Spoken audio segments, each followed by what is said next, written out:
Just recently, I visited Riyadh, Saudi Arabia, to not only ride the all-new record-shattering coaster, Falcon's flight, but to also seek the truth whether or not it was safe to travel there as an American tourist. What I found was shocking.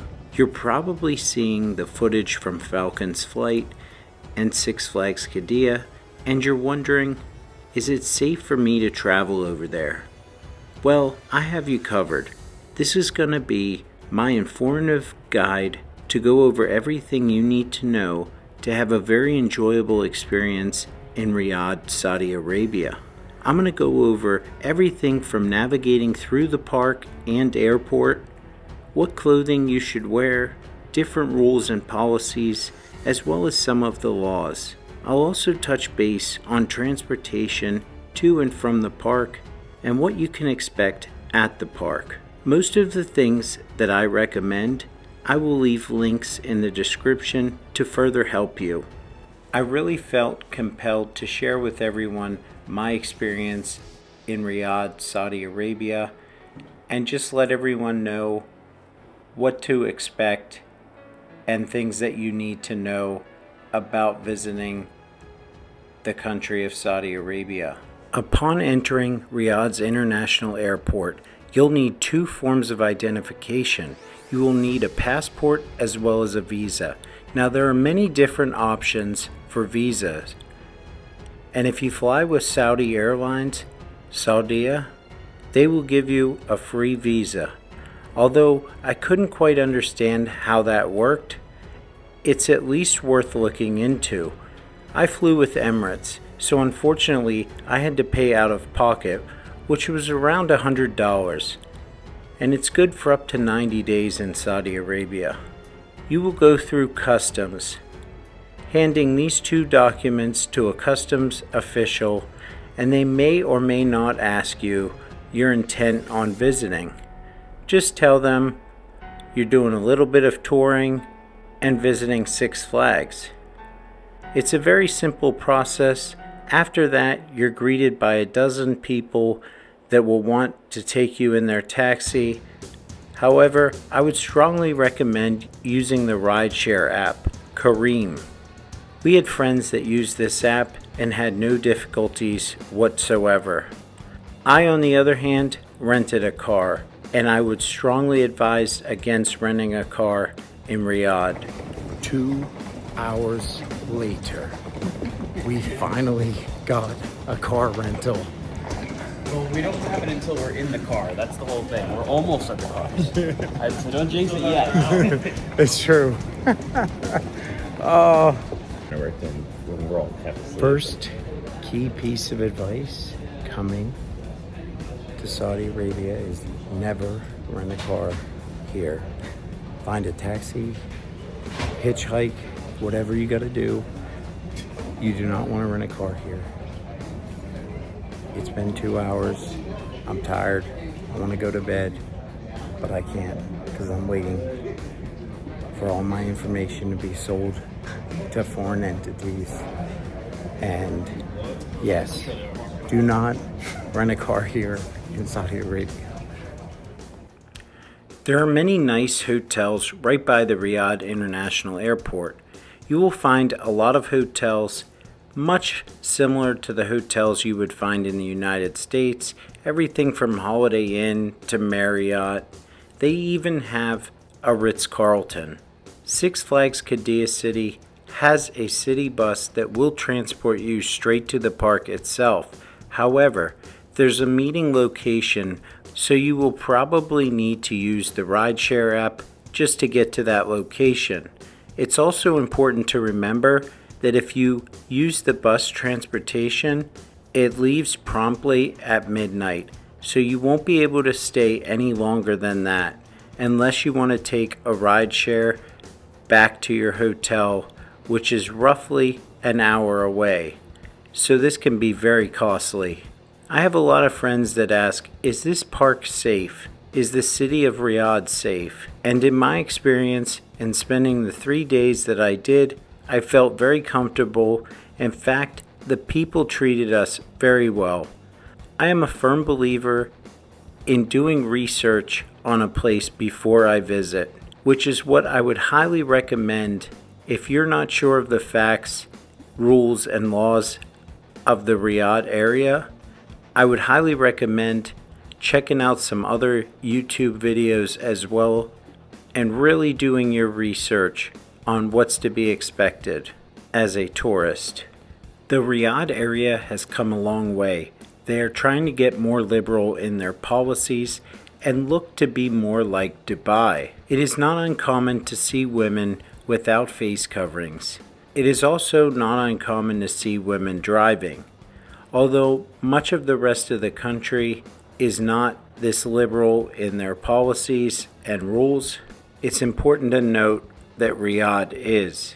That being said, there are some things for women to understand. You do not want to have your shoulders exposed. You don't have to wear long sleeves, however, make sure the sleeve length is right around your elbow. You definitely don't want to wear shorts. I would suggest thinner material such as jogging pants. You will find that things are different than they used to be.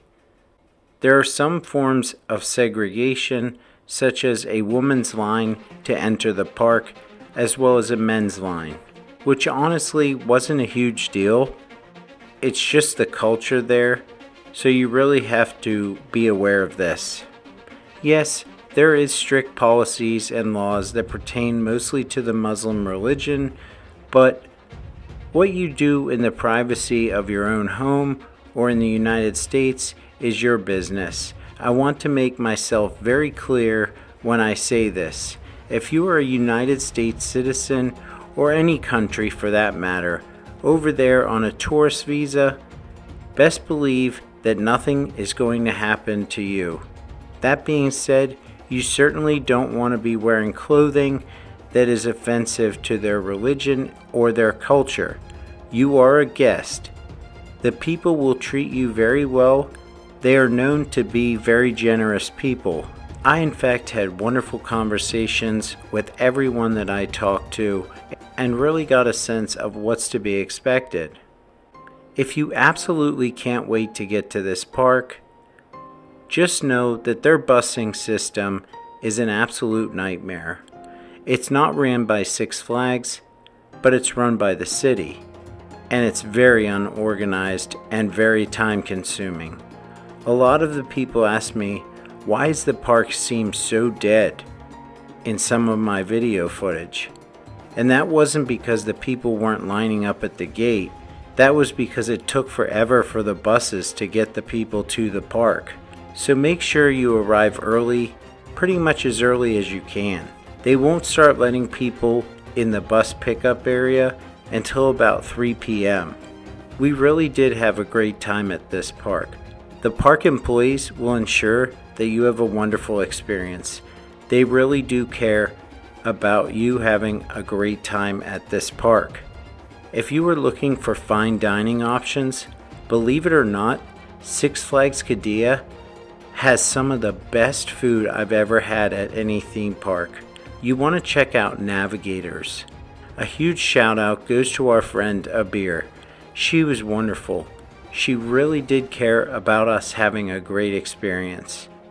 Out of respect for her and the culture, I won't be sharing a picture of Abir, but she was just absolutely the sweetest person ever. It is extremely hard to get a fast pass at Six Flags Qiddiya, especially for a United States citizen, as the website is not working properly for United States citizens. My recommendation, if you look to get tickets, check out thrillarc.com, which I will leave in the description. The best way to get a fast pass would be to get a ticket first from ThrillArc and then call the park directly, and you can order a fast pass over the phone. Make sure to do this in advance because they do sell out quickly. One of the downsides of this park, and maybe it's the culture, I'm not really sure, but there is a lot of line cutting and line jumping. It is also important to remember to just let it go. It's very unfortunate, but when you are in a foreign country, You do not want to get involved in any kind of altercation over something so petty.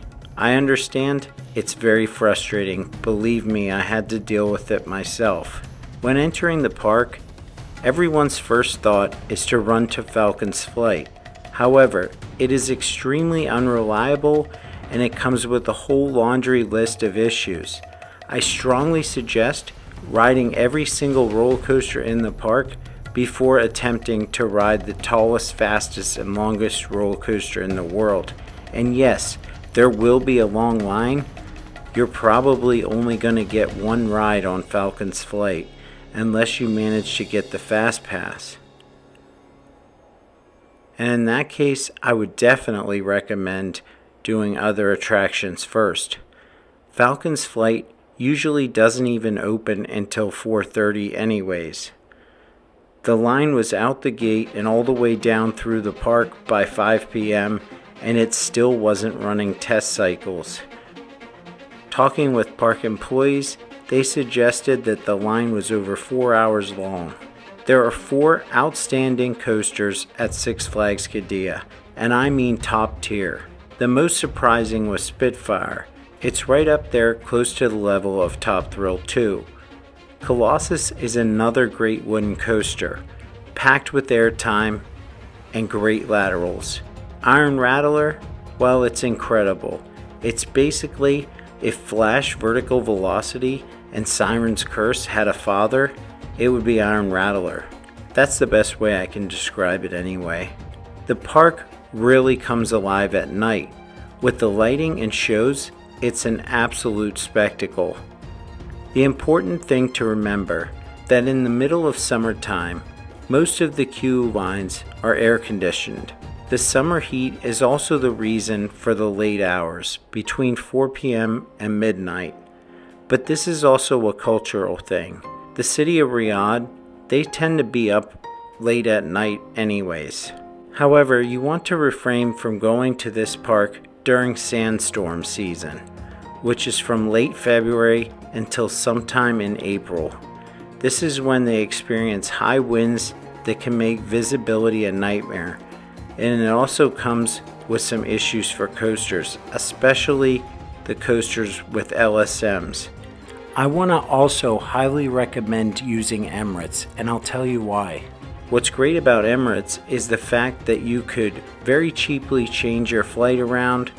Sometimes it's free depending on which type of fare you bought. I paid around $1,200 round trip to fly from Dulles to Dubai. And from there we did a little bit of sightseeing around Dubai, checked out some of the cool theme parks there, which I imagine most people watching this video are also interested in doing. Please be sure to check out some of those other videos as we visited Ferrari World, Motion Gate, and numerous other parks. The flight I took from Dubai to Riyadh was around $400 round trip, which ended up costing me around $550 after we changed the flight dates numerous times. Either way, Emirates was the way to go. I also want to mention that Emirates didn't pay me to say any of this. Either way, Emirates was the way to go. And I also want to mention that when you fly with Emirates, pretty much every single thing in the city of Dubai is discounted. Everything from hotels, different attractions, theme parks, and even some dining options. And no, Emirates is not sponsoring this video. When you go to Six Flags Qiddiya, plan to spend at least 2, maybe 3 days at this park if you want to ride Falcon's flight. I suggest riding it in the back row. It really does make the experience that much better. You can definitely go to Saudi Arabia on a budget. I've seen flights as low as $600 round trip. It just depends on which airport you use.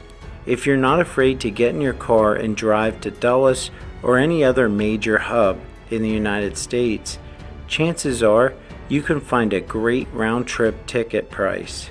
The difference between the Saudi dollar and the United States dollar is about a quarter the value. So for every $100 that you spend in SAR, That's equal to about 27 US dollars. I want to recommend that you wait until the on-site hotel opens, because the busing situation, as I've previously said, is an absolute nightmare. And I believe that this hotel will be open very soon. I would say within the next few months, as well as the water park, so it might be worth the wait anyways. I want to thank everyone for watching. I'd also like to thank the wonderful people that I met during my visit to Saudi Arabia. Please don't forget to hit the like, share, and subscribe. Thanks so much.